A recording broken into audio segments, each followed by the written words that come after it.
এটি একটি iMac, আসলে অ্যাপেলের অল ইন ওয়ান 2011 এর iMac, মডেল আইডেন্টিফায়ার A1311।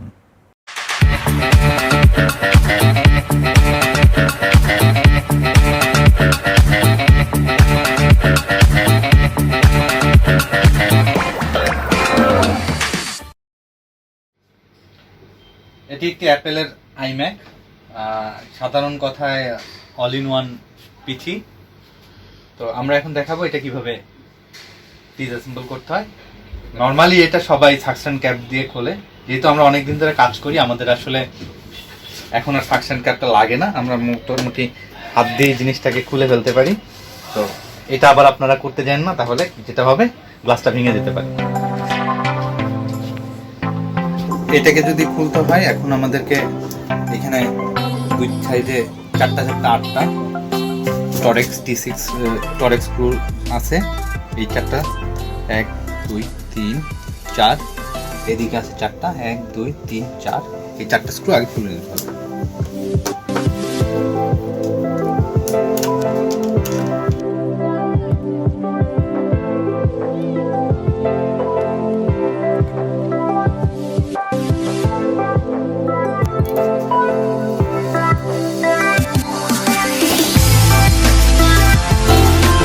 এই সময়টাতে স্ক্রুগুলো খোলার পরে আমরা যখন ডিসপ্লে বের করব তখন খুব সাবধান হওয়া প্রয়োজন, কারণ ভিতরের দিকে 4টি কানেক্টর আছে, খুব ভালোভাবে খেয়াল রাখতে হবে।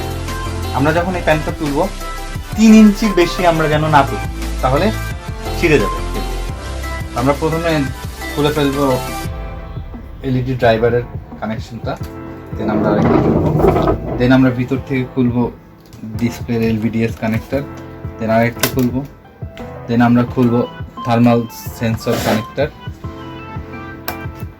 দেন ডিসপ্লে এলইডি ড্রাইভারের পাওয়ার।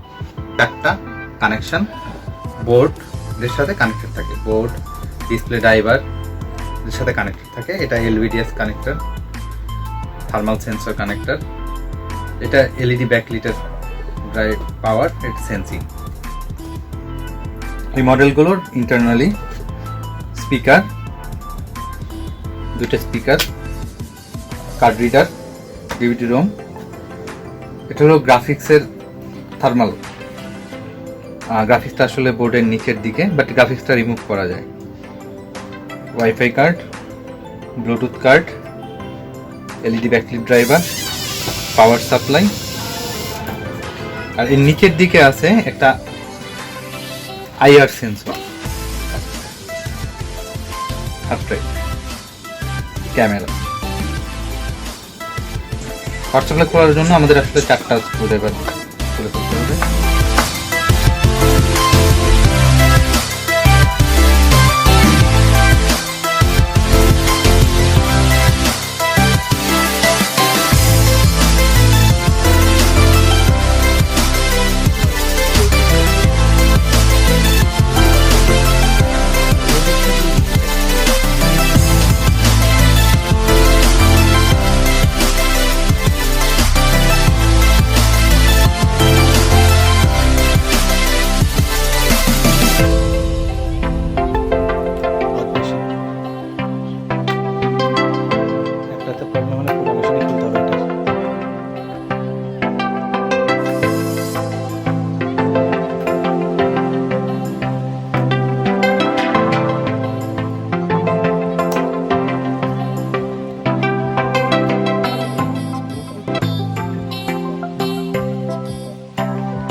অলরেডি আমরা এটাকে ডিসঅ্যাসেম্বল করে ফেলছি। এটা পাওয়ার সাপ্লাই, হার্ড ডিস্ক। এই মডেলগুলোতে কিছু অ্যাডভান্টেজ ছিল। অ্যাডভান্টেজগুলো হলো এই মডেলে আমরা অলমোস্ট সব কিছু চেঞ্জ করতে পারি। প্রসেসর চেঞ্জ করা যায়, গ্রাফিক্স কার্ড চেঞ্জ করা যায়, সিমসের ব্যাটারি তো চেঞ্জ করাই যায়, র্যাম ইনক্রিজ করা যায়, ওয়াইফাই কার্ড চেঞ্জ করা যায়। তো এটা বোর্ডটার ডিজাইনটা ছিল অলমোস্ট নর্মাল মডেলের ডেস্কটপের মতো, যেখানে আমাদের 100% আপগ্রেডেবল। আর এই মডেলগুলোতে সাধারণত দুইটা ফ্যান থাকে, লেফট রাইট সাইড। স্পিকারগুলো দুইটা স্পিকার থাকে লেফট রাইট। ডিভিডি রোম ছিল এই মডেলটাতে। এটাই অ্যাপেলের লাস্ট মডেল যে মডেলে ডিভিডি রোম ছিল। আর এই বোর্ডটা অ্যাকচুয়ালি ডিসপ্লে যেটা আছে, ডিসপ্লেগুলো আসলে এলইডি ডিসপ্লে হয়। এলইডি ডিসপ্লের জন্য ডিসপ্লে ড্রাইভার লাগে। এটা ব্যাকলিট কন্ট্রোল করে ডিসপ্লে।